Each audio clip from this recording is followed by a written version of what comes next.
This planet. Woo!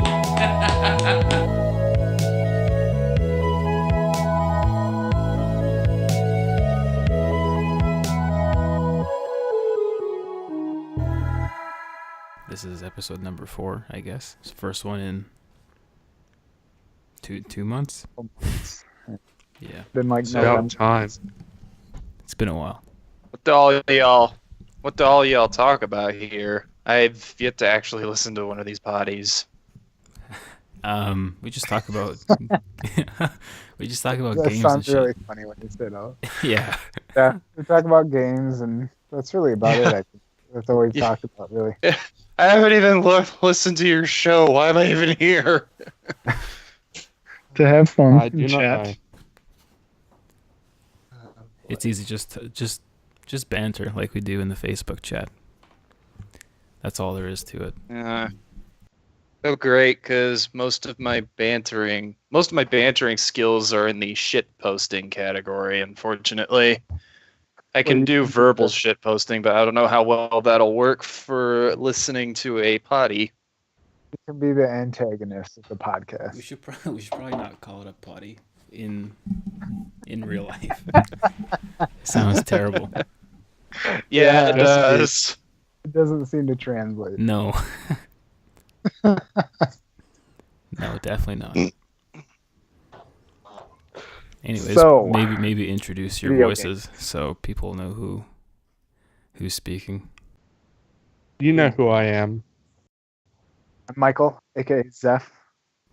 Good evening. This is Sam Locke. Kieran, aka Kieran, aka shitposter Sir extraordinaire. Sorghum.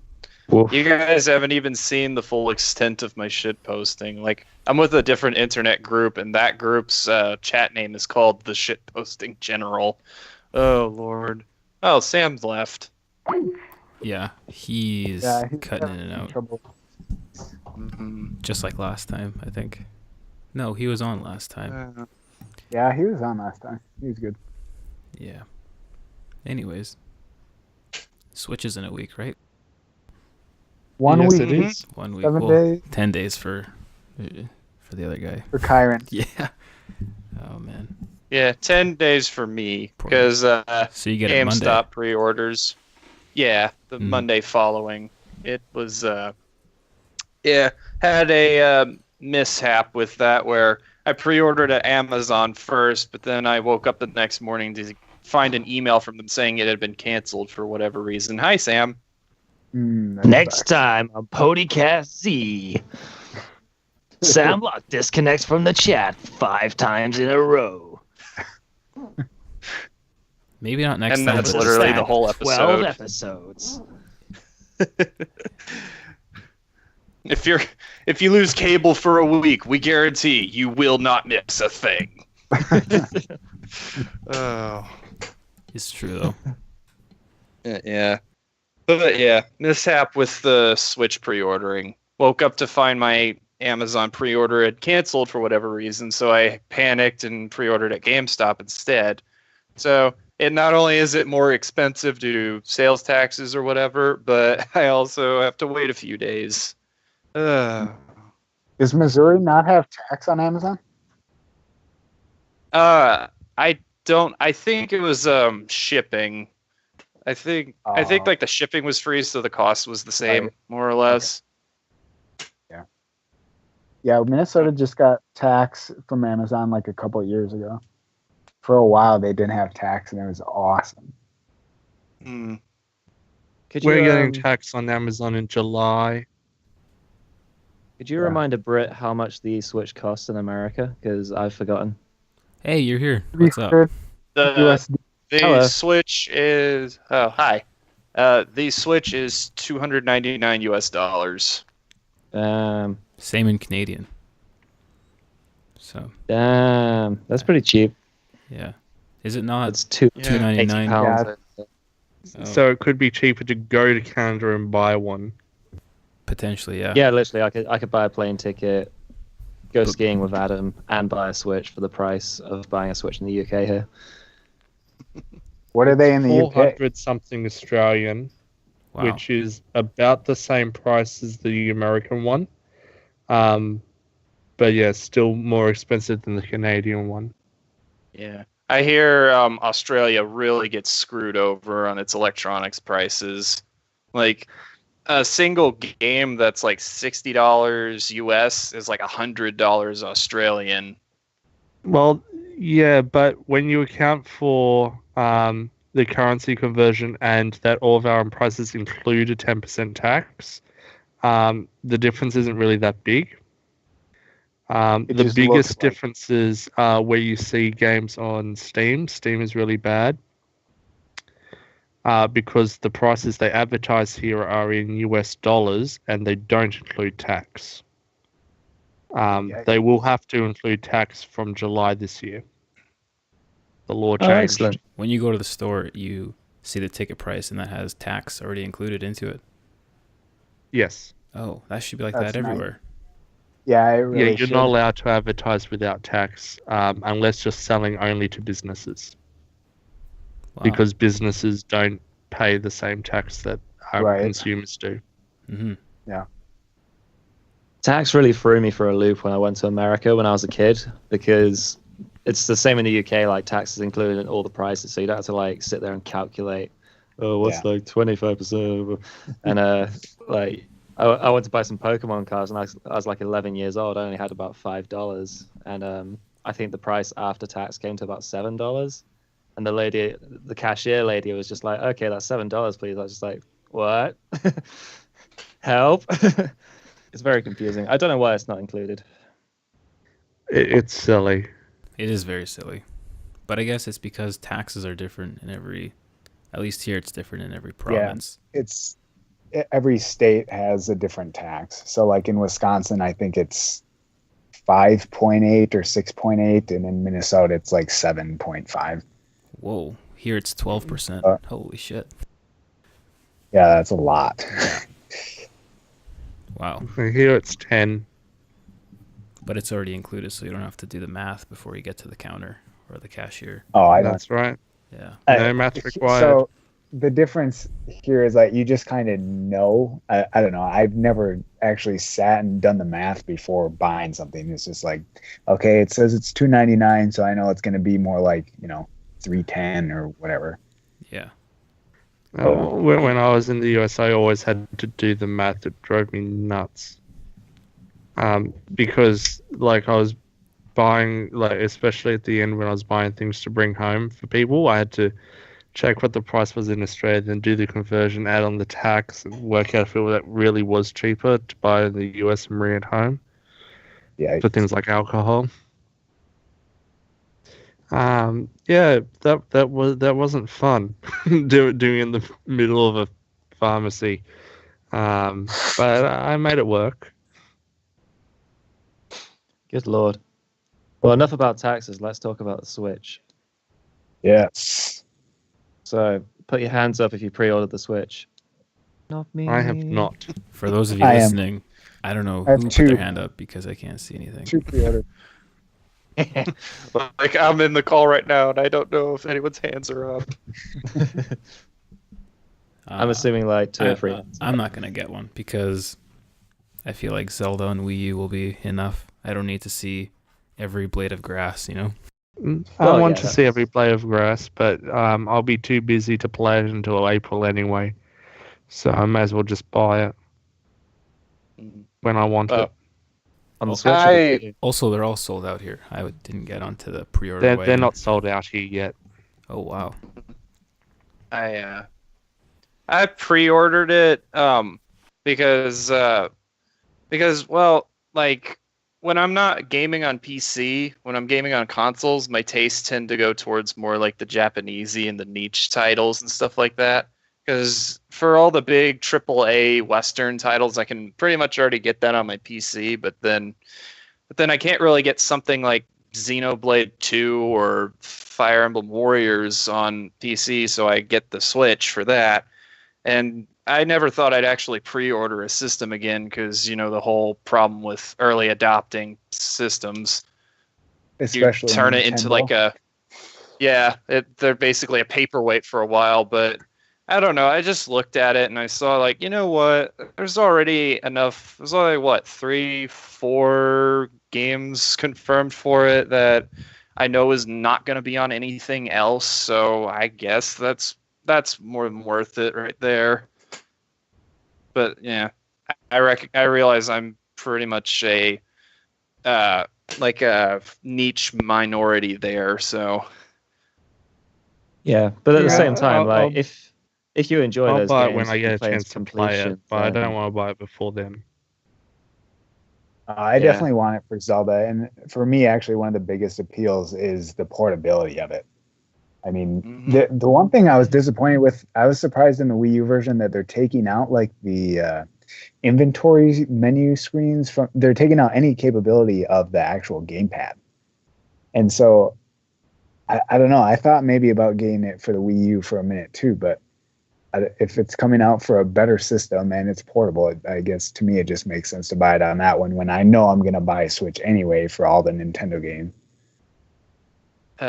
the thing I have to worry about with the portability is oh, was someone else talking there? I was just gonna say, the gamepad has the inventory thing for the Wii U, but the Switch wouldn't. Is that what you're saying? No, it does. They don't have it on the Wii U. For me, that would have been the only advantage of getting the Wii U version. Yeah, it's vice And versa. it doesn't have it on there. With that said, I played Wind Waker HD on the Wii U, and I never really made use of the gamepad for menu stuff, and Really? that did have the functionality. Not so Oh, that's great. one of my. Sliding weapons and stuff to the buttons Oh, was that- way easier than Yeah, that and on the The map. 3DS, the Oot remake and Majora's Mask remake. That's so nice having that, be able to do that on the fly. yeah. I guess so, I'm but at the same really time, gonna- like I'm really gonna miss that. the whole functionality just isn't worth the price of a new console and probably a more expensive copy of Legend of Zelda: Breath of the Wild. Yeah. It's the same. I feel at this point the Other Switch is than just you a have to Zelda buy the machine. console. Well, yeah, Yeah, but there's I mean, no dis- I'm not that it's a bad thing. I'm just saying. right. No, I'll I mean, only is it be going to that be a way for a commercial couple success? weeks. That's the question. Say that again. So Anyway, go ahead, Kieran. anyway, I just wanted to go back to the portability thing. Like, what concerns me is that I believe, I may not be 100% correct on this, but I believe that when you have the system docked into the console, it runs stronger, but than when it's in portable mode. So what worries me is how much noticeable or how much that's going to affect the game when you're playing on portable versus playing on console. And I know it's going to vary from game to game, but like just how many of those games are you going to see like a noticeable hit in the graphics or performance department? Like say Skyrim, which is Skyrim has never been the most stable game on anything it's ever run on, but wondering how that'll look on the portable mode, stuff like that. I think it'll be okay. Is the frame rate affected when you switch from portable to TV mode? Or is it pretty That's consistent? one of the Depends questions. on the game. Oh, I mean, okay. it's Yeah. really, when it comes down to it, it's always going to depend on the game and more importantly, the developer. I suppose so. Mhm. Yeah, I think it'll be largely the resolution that's hit Mm. before Yeah. anything So, else. Well, the resolution has to go down because it's a smaller resolution screen.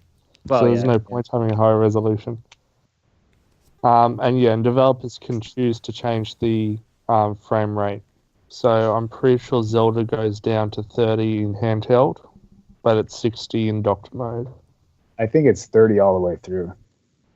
I'm Yeah. not sure. There is at least one game that changes, Yeah, I believe it. Mhm. but I can't remember which one it is. Probably 1-2 switch. The game you don't even have to look at the screen to play. I know. Yeah. That was the joke. The bundle game is not a bundle game. Right. Yeah. We play for Switch, basically. That's what it looks like. Except there's no add-on bonus controller. Yeah. You mean a $40 controller with a $10 game? All things considered, Everyone that's played 1-2 Switch says it's really fun. and I'm sure it Yeah. is, but I'm sure I don't know. I'm getting it just because it's a launch game and it does kind of show off the technology, like the HD rumble and that kind of shit. Mm. But I have a feeling that for me, it's going to be played a couple times with my girlfriend, and then that's going to be about it. Not a whole lot of launch. Yeah. I have Yeah. You're not I gonna have take it on literally the go? Yeah, maybe a little bit. I mean, rooftop parties and that kind of shit. Basketball have courts, of course. where everybody plays their games. Yeah, for real. Wow. I think people thought the same thing about Wii Sports, though, didn't they? They're just like, oh yeah, the game's fun, but it wasn't a killer app for the Wii. It was just a nice thing to have with the console. Yeah.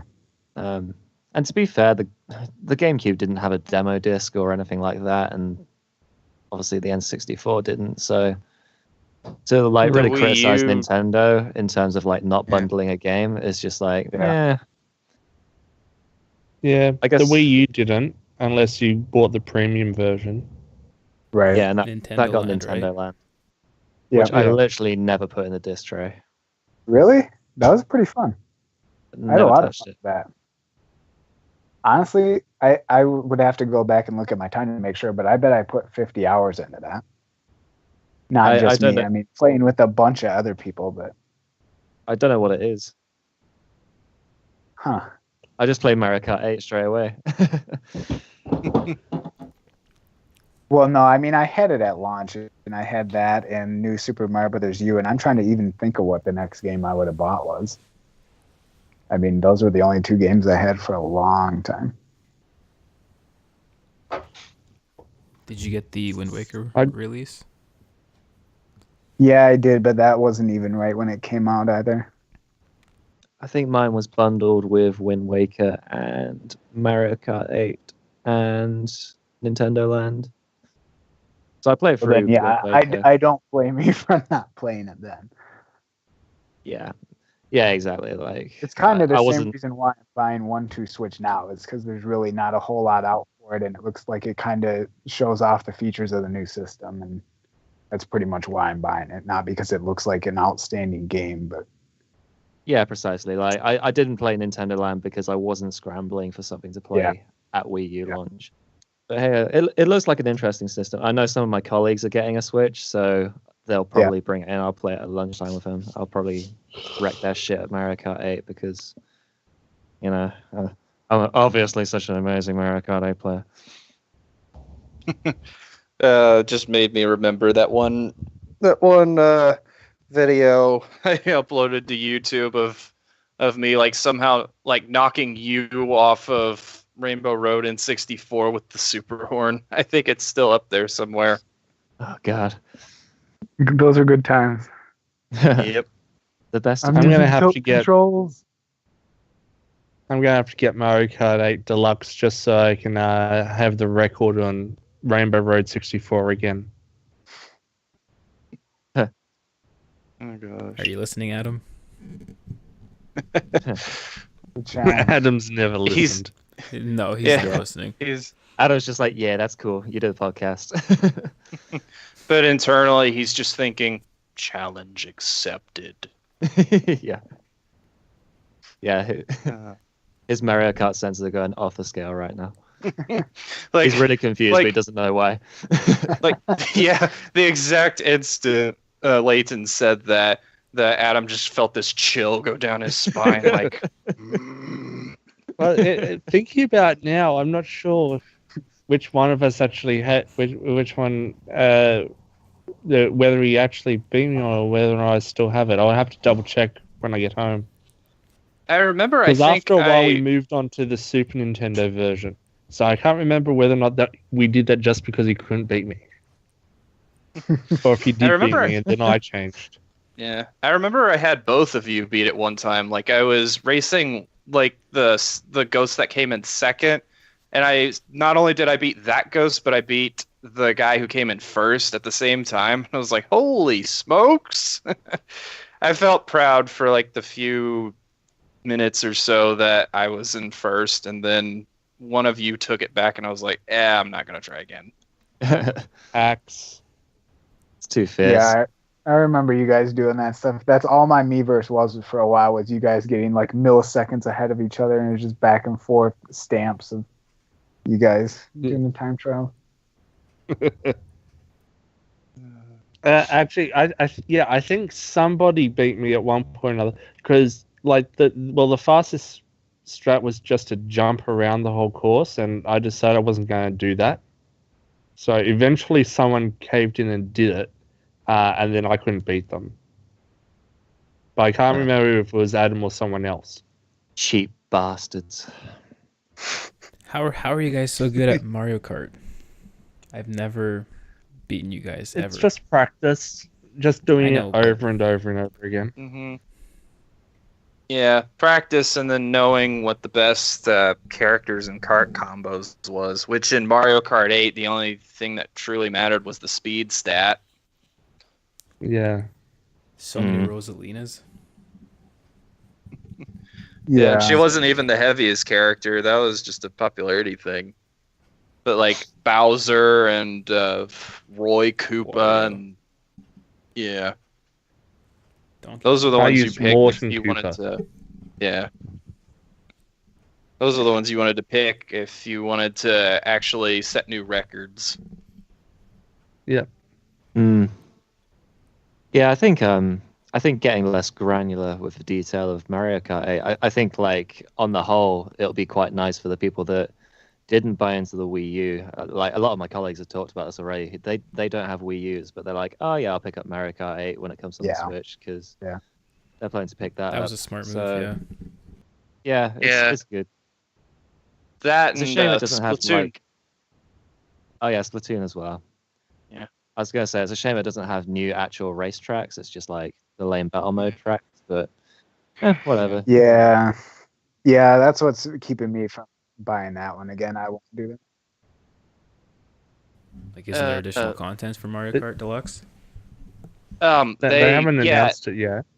They added some of the new characters, like the Inklings from Splatoon, and then they revised the battle mode to have proper battle arenas instead of just the race courses repurposed into them.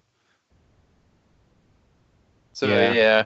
So people will actually play the battle mode in Mario Kart 8 Deluxe as opposed to regular Mario Kart 8, where you tried it a couple times and then you just went back to racing.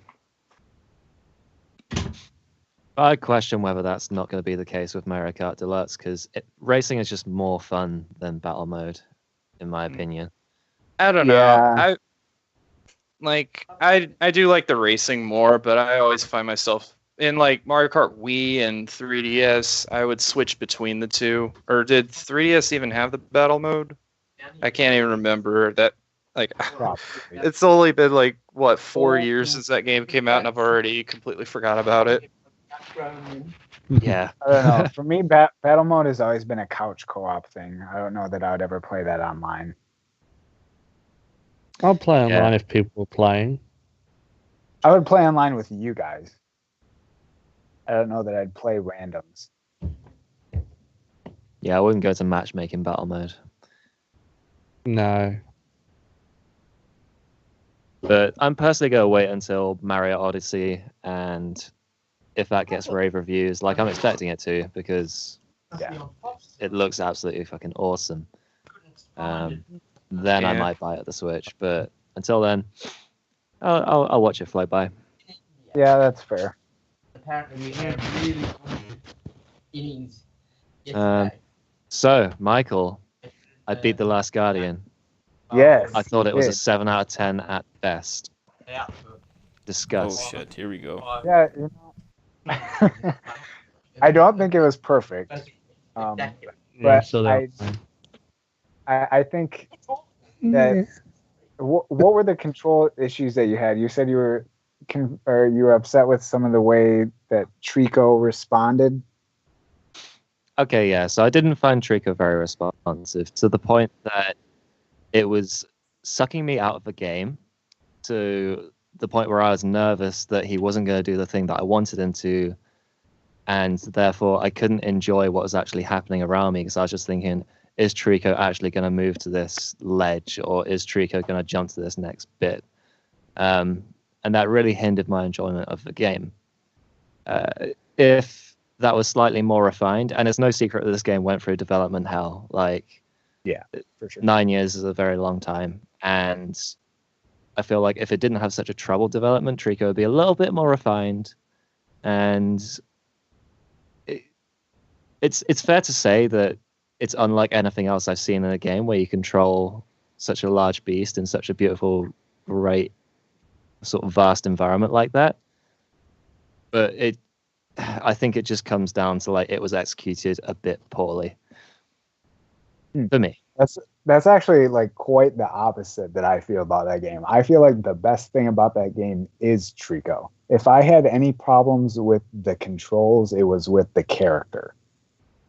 There was a little bit I had problems with Trico in the beginning, but the beginning is you're in these narrow corridors. This is a big thing. Like, he doesn't really know. I mean, I guess when you start, it's on a pretty linear path, but it's hard to direct him and that kind of a thing.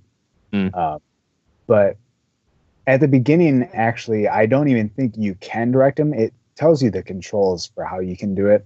But I think there's a point in the game where you get the ability to control him, because at the beginning I was trying to control him and it wasn't working at all. You know, you would yell at him to go over there and he just doesn't do it. You just kind of have to wait. And that was frustrating. I won't disagree with that at all. But once I got to like the mid part of the game, he was easier to control. And then throughout the end, there were a couple points where you would get to like linear paths of jumps and he would turn around. That did happen to me once or twice. But really, other than that, I don't know. I didn't have that much problem with it. Did you get the thing where he didn't catch you when you were falling, so you just fell to your death? Maybe once. Yeah, it happened once or twice. It was more funny than anything. Yeah, and I could see where you'd be upset about that, because that's typically a little more scripted. Yeah. I mean, it's not all Trico's fault. I feel like there were moments where I could control him quite well. Yeah. But it was largely marred by, for example, the end game. I don't want to spoil anything at what happens at the end, but basically you get to the top of this tower and you have to do something to trigger a cutscene, which basically it starts the end game. And you get to the very top, and I climbed on Trico, and nothing happened. And I looked at a walkthrough, and it said, you get to the top of the tower, you climb on Trico, and the cutscene triggers. I had to climb off Trico, like run around the whole top of the tower, thinking, what the fuck do I do? And then Trico like sort of smushed his face into this pillar or something, and I climbed on it again, and then the cutscene triggered. And it's just stuff like that. Like, it didn't seem very well refined. And you know, I believe you that happened, and I'm sure it did. That I would honestly just chalk up to it being a Team Eco game. There is no ifs, ands, or buts about it. Their games have issues. They have flaws, and I don't know. I'm not sure I have much. Even with Shadow of the Colossus, like, you would get to the area where a Colossus was, and the cutscene would trigger where the Colossus is introduced to you, and then you start fighting it. And similarly, like, you land the last hit on the Colossus, and that's it. The cutscene triggers. You get stabbed by the shadowy, wormy things, and you go back to the temple. Like, that wasn't the case with Last Guardian at all. It was just sort of like trial and error on what was going to happen next.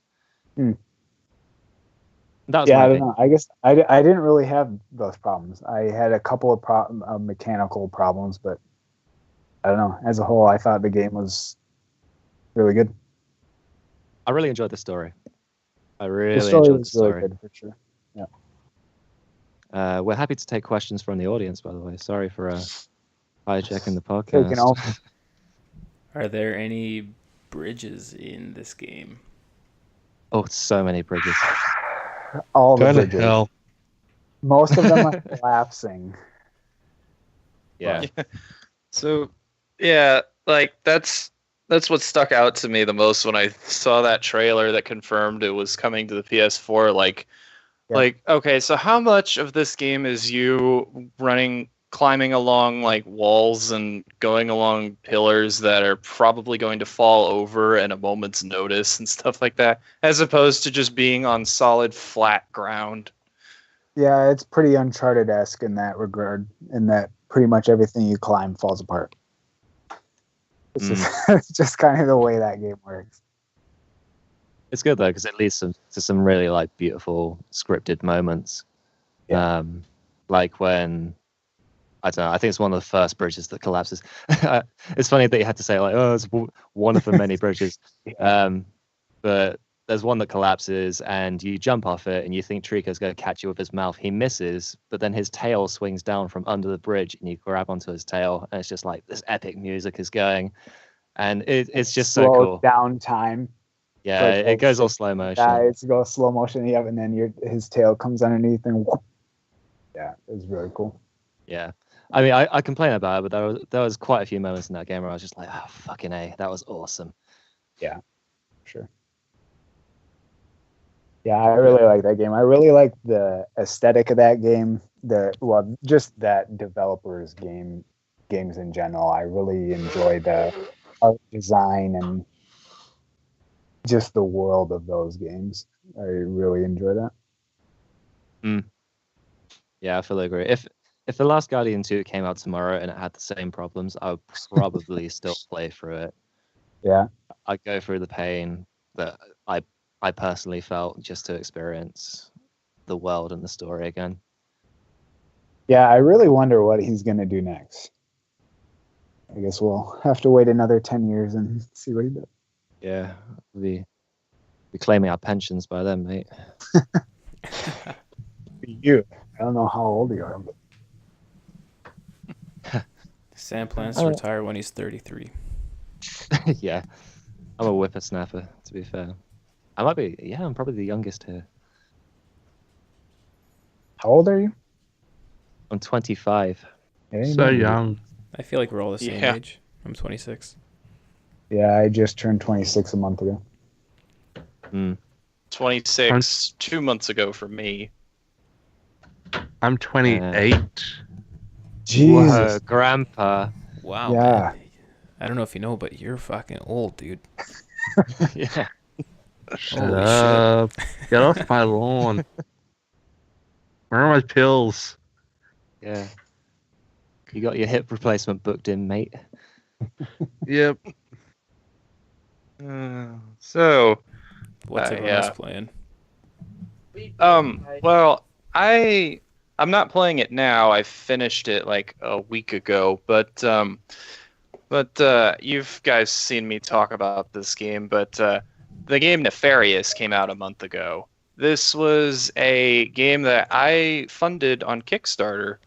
I put about $55 into it because there was a bit of a panic at the end where it was running out of time, but it didn't quite have the money it needed. So a lot of people started kicking up their funds, and it just barely hit that goal right at the end.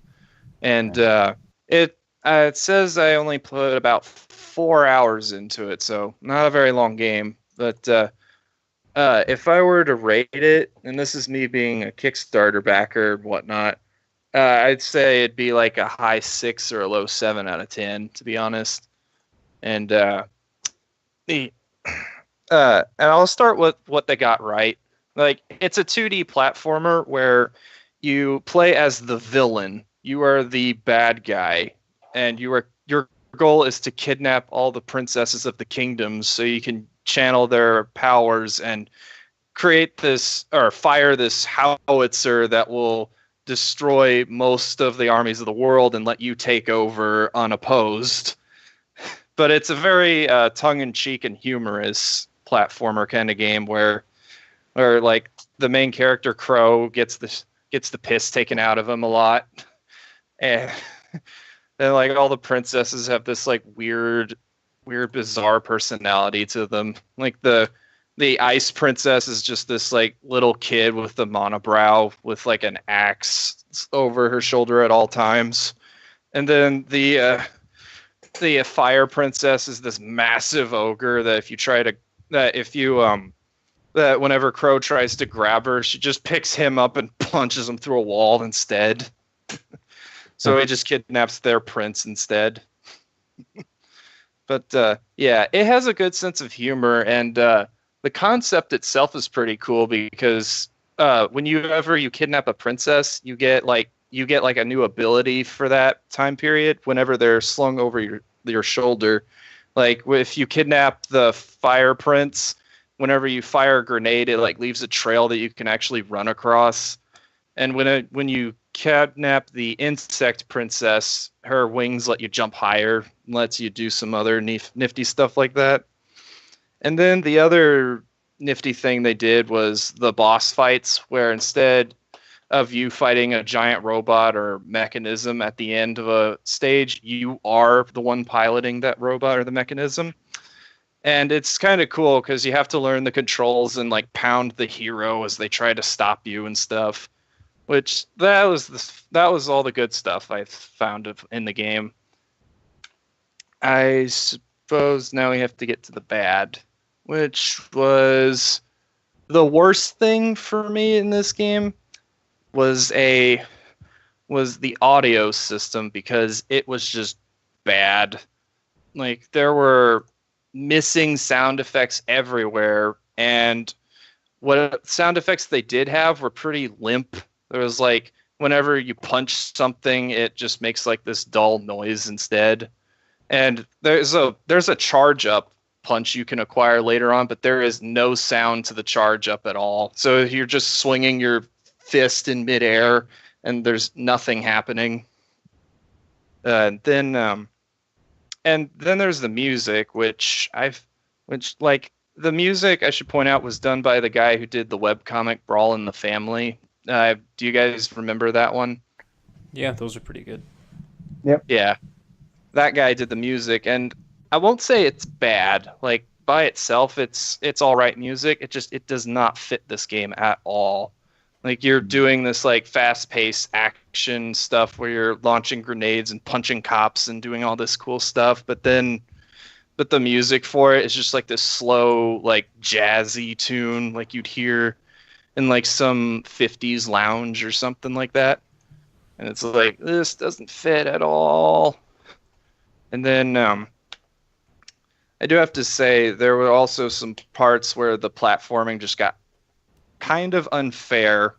Like there was this runner section where Crow's just sprinting out of control, and you can only jump and throw axes at the enemies in your way.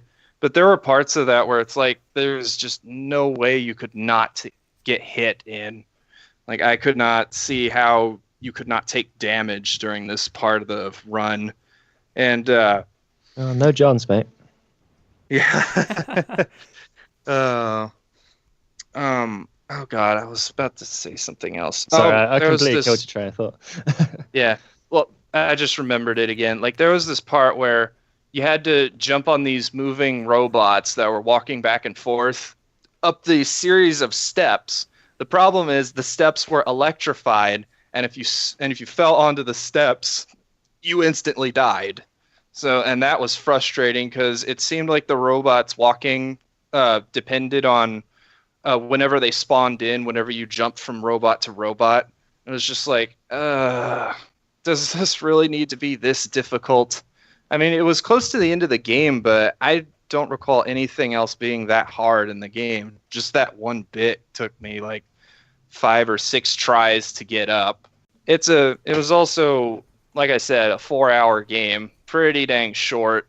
Like I think it was only like 7 or 8 mandatory levels in the game.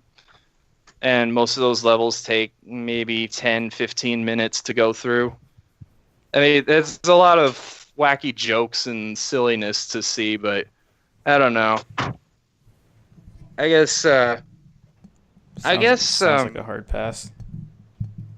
Yeah. Well, I'd say if it goes on sale, because it's only $20 right now, but if it drops down to like 10 or something, then I'd say check it out. But and I just want to say I don't regret funding this game. Like, I think the developers are pretty decent guys, and I hope they continue their work and learn how to get better with it and make much better games that are actually worth their asking price and whatnot. But I have a question. yes. How did you find this game? Like, are you familiar with the developers, or It was how'd you find because a Kickstarter? it was because the Brawl in the Family webcomic guy I was following, and he said, and he posted that he was working on this game. So I was like, yeah, you know what? I think that game looks cool. I think I'll fund that. Nice. And I think it was only like $25 I put in at first, but then the whole panic to actually get it funded happened, which I think that may be the major reason behind all the game's problems, was because they just barely had enough money to get the thing finished, and maybe they just ran out of time or money when they were working on it. It was like, I guess we just have to just get it out on Steam and call it a day on this one. I mean, it's game design. It happens. So I'm when always, a Kickstarter is not... Oh, go ahead. Sorry, I was just gonna say, like, I'm not always dubious, but I'm usually slightly dubious about a game that's on Kickstarter, and I think Ukulele could be maybe the thing that really decides whether Kickstarters work for games or not, in my opinion, just because that game must have been so well funded. Yeah. Well, I think it was the fastest lots of to reach its goal.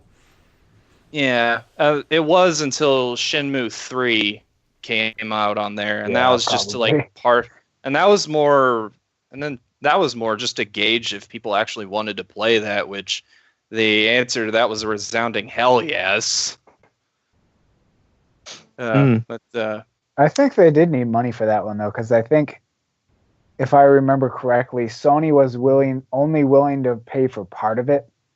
And so, yeah, I guess maybe you're right that they did want to kind of gauge the rest of it and figure out if people actually wanted it. Yeah, because I remember a lot of the stretch goals being just little things like being translated into different languages and stuff like that. Oh, sure. Like nothing major, like a new boss fight in every chapter or whatever. Yeah. But I just wanted to point out, going back to Sam's question about Kickstarter being dubious, is that there have been a few games that were successfully funded that turned out pretty well. I think the first one that happened was FTL Faster Than Light, which was that roguelike. That was a Kickstarter game? Yeah, it was. I think it was like, it was like one of the first games successfully funded through Kickstarter. Wow. And and that turned out pretty well. And Undertale was another game that was funded through Kickstarter. That was a Kickstarter game? Yeah. Oh yeah. Oh man, that was right about. I guess okay, that's forgive me. not That was a very because that's only Toby Fox, but yeah, like he only asked 5,000 for that game and got 50,000 to make it, and now he's probably got millions. Yeah, he's got a lot of money. Jesus. I take Wasn't it back. Shovel That was Knight very, also a Kickstarter? Yes, it was. It was. Which one? Okay. Yeah, that was a good game too. was wrong. Shovel Knight. Oh yeah. Okay. Yeah, I'm not saying they can't turn out poorly like Mighty Number 9 showed us, but the good is there. It's just it depends largely on who's running the Kickstarter, which sometimes you never really know how it's going to turn out, and I guarantee nobody who funded Mighty Number 9 was expecting it to turn out bad, but that's just the nature of the beast, I suppose. Yeah, you get some bad eggs in there. Mm-hmm. So if a Kickstarter is not fully pledged, do you get reimbursed whatever you pledged? Yes, you do. Okay. If it does not hit its initial stretch goal, all the money gets refunded. Like, I don't think they even pull the money out until the Kickstarter time limit hits, and when it's successful. Okay, I wasn't sure. Cool. That must be rough for whoever's making the game, because if they see a target nearly being reached, they're probably like planning their lives around creating this game. But if it doesn't get reached, they're sort of just like, oh, okay, what do we do now? Yeah. Well, there are some dubious things you can do when it gets that high. Like some people will just I've heard stories of some of the creators of Kickstarter projects will start making fake accounts and putting their own money into it to get it up to that limit. I don't know how often that happens. I assume not very at all, but I've heard stories that that's happened in the past. That's kind of dirty. It is. If I was Yeah, a and total again, that's just shitbag, kind that'd of be the the next nature of logical step. Kickstarter. It's just like every other system out there. It's got its potential for abuse, but you can't just push away all the good that can come of it too. Yeah, very true. In terms of what we're playing, I've just picked up Overwatch, and I'm enjoying that at the moment. I'm very late to the party on that one. It's probably been discussed to death. What system are you playing it on, Sam? I'm playing on PlayStation 4. I have it on PC. I was hoping we could try playing again because I kind of fell out of it since this year started, but oh well. Darn. Are they not cross-platform online? I do not believe so. No, they are definitely not, because I know that the console versions are balanced differently from the PC versions because console players have to deal with the analog sticks while PC players get the keyboard and mouse. So two different audiences there they have to cater to. Yeah, that's fair in an FPS. Whereas it's not a big deal in Rocket League where you're controlling a car, like you don't have an advantage with the mouse and keyboard. But yeah, I guess I'd actually be pretty pissed if I was on PS4 and had to play a PC FPS player. Oh gosh. I think it was our very own mystery man, Michael Davies, who used to tell me the story of how I think it was Quake 3 or something like that. They let Xbox players play with PC players, and according to him, the PC players just outright flattened the Xbox players every single time in every respect. I think I remember that too. And he was saying and it wasn't like evenly matched teams either. It was like the Xbox players were like top tier pro gamers, and then the PC players were just not average, like above average, but definitely not MLG pros, and they were still outdoing the console gamers. It's just the mouse is so much more suited to aiming, and that's the bottom line. But yeah, Rocket League, something like that could easily be cross-platform. They were talking about doing it PS4 and Xbox One for a long time, weren't they? They were. But Sony kind of put the kibosh on that. That's my understanding, at least. I thought it was Xbox, Microsoft, that I heard that they were less willing. Welcomed it with open arms, and Sony said no. Huh. I heard it the other way around. Maybe it's making translation. Making the player bases of games seem bigger than they actually are, I guess. I don't know. Just thinking out loud. Yeah, console fanboy is showing. No. It's not like Rocket League's going to die anytime soon, so they don't need it or anything. Figures on that. But it'd be nice. I played and beat Inside. Is the game from the developers of Limbo. Oh yeah.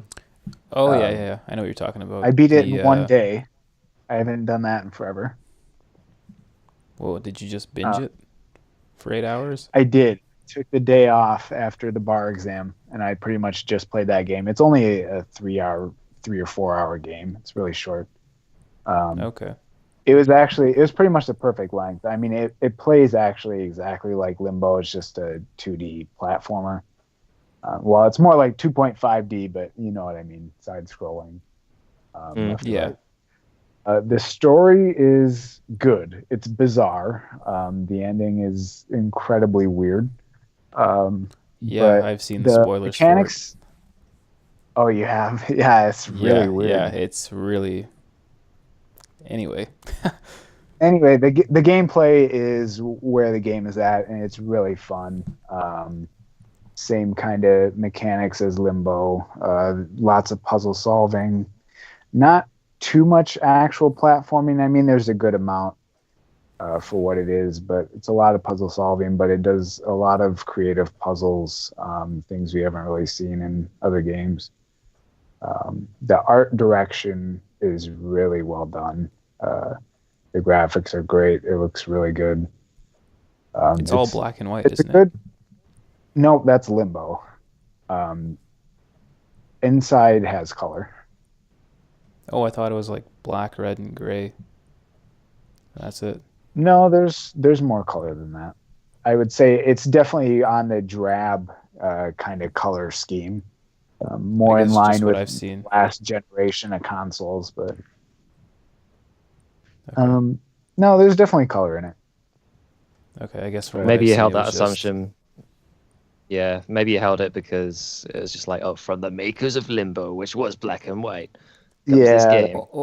No, I've seen clips of the game. I will say that that's all I've seen. You did say the ending, and the ending is definitely more drab too. So that maybe is where you got that idea from.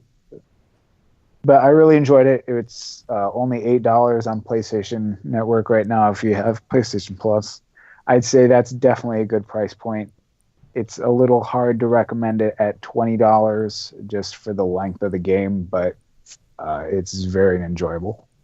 I liked it a lot. Has anyone played Final Fantasy 15? I played it for 3 hours at launch, and then I had to study, and I haven't gotten back to it yet. Yeah, I was hugely disappointed by the game. I played for about 10 hours, and I just said, enough is enough. I have to stop because I'm getting upset by this. Will you elaborate on that? I've heard the gameplay is really fun, but the story just doesn't exist. It's a mixture of the story and the gameplay for me. Like, some things about the gameplay aren't explained very well. Like, for example, the point I stopped, I was in a dungeon and I was just getting wrecked by enemies that were a few levels higher than me. And I was trying to use items to heal myself. And I didn't understand. And maybe it's just me being a shit gamer. I don't know. But I didn't understand that your maximum health decreases the more times you get hit during certain sections. So the reason my potions weren't working is because like my maximum health at the time was like 150 or whatever. So that was annoying. The voice acting is also really, really shit. Both. Yeah, they kind of all sound like 15-year-old, except for the one guy who sounds like he's fucking 50 and has muscles on muscles on muscles. Yeah, Gladio. It's mainly Prompto, who I've heard has an interesting plot twist in the game, sort of towards the end, but I heard that's when the plot sort of gets a bit squiffy anyway. So, yeah, I just don't have much interest in trying to continue with that, especially when I've got actual really good games to play through, like Doom. And actually, I don't have any other good games to play through. I want to get back into that, but I'm gonna wait till after Zelda is done, or till I'm done with Zelda, I guess, and then I'll get back into it. Yeah, it's a good shout. I don't know what game I'm going to play next, whether it's going to be Zelda or Horizon Zero Dawn. It's going to be one of those two. Those are coming out pretty soon, eh? Zero Dawn, anyway. Yeah, Horizon is Tuesday, and then Zelda's Friday. Oh, it's kind of rough for Horizon. Horizon's been getting a lot of good reviews. Yeah, it has, which is too bad. I want to get that game really bad, but I just can't justify paying $120 for 2 games that I'm only going to play 1 game of. Like right now. I'll just wait till I'm done with Zelda and then I'll buy Horizon. Yeah. That's regarding that mentality. I saw Video Game Donkey. You guys know who that is? He's a famous YouTuber. He made a Twitter post that was like saying this is the gaming equivalent of suicide or something like that, and it shows Horizon Zero Dawn on Tuesday and then Zelda on Friday. And it reminded me of like back when Star Wars 7 was coming out the same day that Alvin and the Chipmunks, the 4th movie, was coming out. And I was like, wow, they could not have picked a worse time to put that movie out in theaters. Not that anyone's really racing to go see Alvin and the Chipmunks. Shut the fuck up. I was absolutely dying to see that. Yeah, you weren't there. But no, the worst thing is, like, you're absolutely right in playing Zelda first, because Zelda's not going to get a price drop anytime soon, whereas Horizon Zero Dawn, like, Nintendo games just don't price drop in general. Right. And Horizon Zero Dawn, that'll be like, what, 25 quid by mid. Yeah, but and especially since it's a single player game, it'll go down. And the other thing about Zelda is that it's looking to be like a pretty long game too. I'm expecting at least maybe like 30, 50 hours, probably even more than that. And they've got like a DLC expansion lined up for it too. So people are going to be playing that game for a while. I've heard there's loads of content in it. Like there's 4. There's like over 70 mini dungeons and whatever. Yeah. In a way, it's like it kind of makes me think of like Zelda. It kind of makes me think of it as like Nintendo's version of The Witcher 3, which is another game I've been playing through recently. Like I kind of fell off when other games came up. I really need to get back to it, but yeah, it's like I'm getting some of the similar vibes from those 2 games, like massive amounts of content, large open world, and it being a third-person action game as opposed to like Skyrim, which was first-person and you made the character. In these other 2 games, you're role-playing as somebody else who is very much their own character, I should add. But yeah, I guess I just wanted to say that. It'll be interesting. Yeah, I get the feeling that Zelda is going to be one of those games that you can play through in less than 20 hours if you're just doing the story.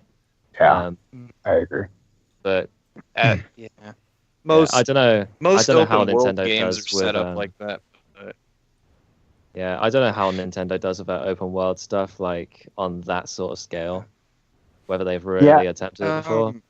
I guess it depends on this game, whether you're actually able to go wherever you want to go. Like, if you can do all the dungeons just in a row, this could be a really short game if you really wanted it to be. I think it just depends on all the what Zeldas you are short. off from, if anything.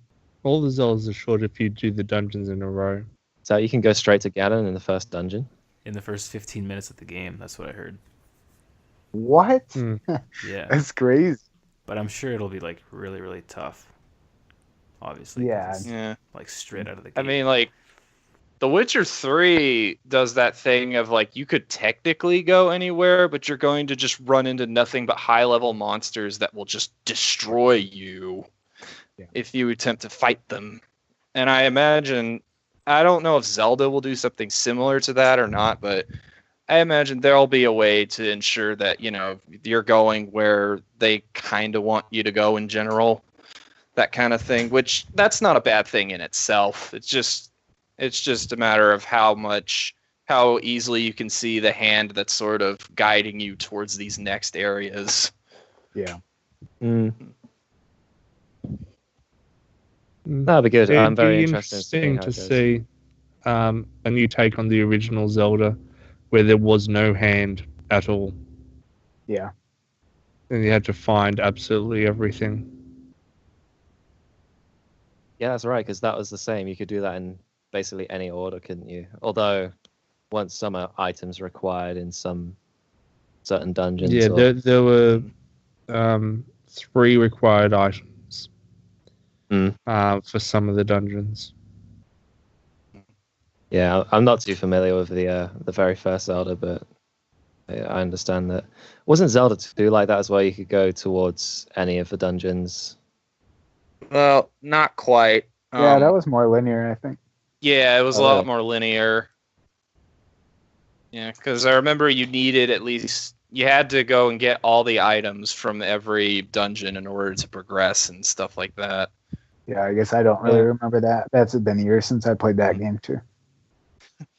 I like how we've kind of come full circle in this podcast. We opened with talking about the Switch and Zelda and all that, and now we're already back on to Zelda. Oh yeah, that's the best.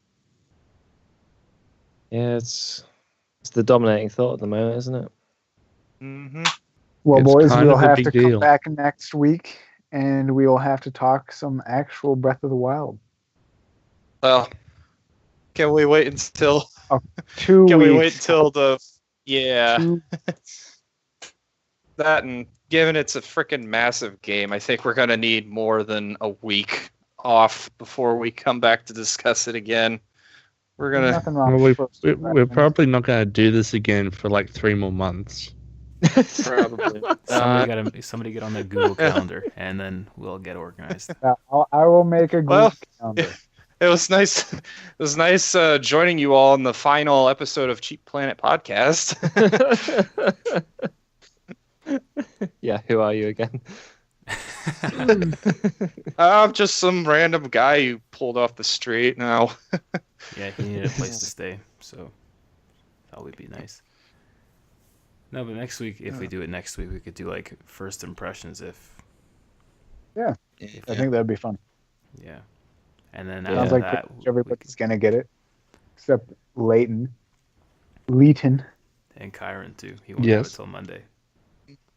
Yep. So, I And personally won't be getting it luckily- anytime soon either.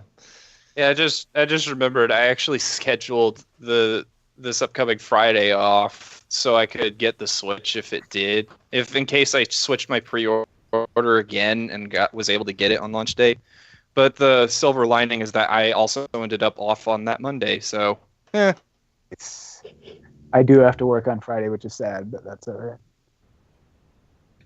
He'll be here when I get home. All right, dudes, I'm seriously out. yeah, all right. See you Good guys. chat. That was fun. Bye. later. Bye-bye. Bye. See you later.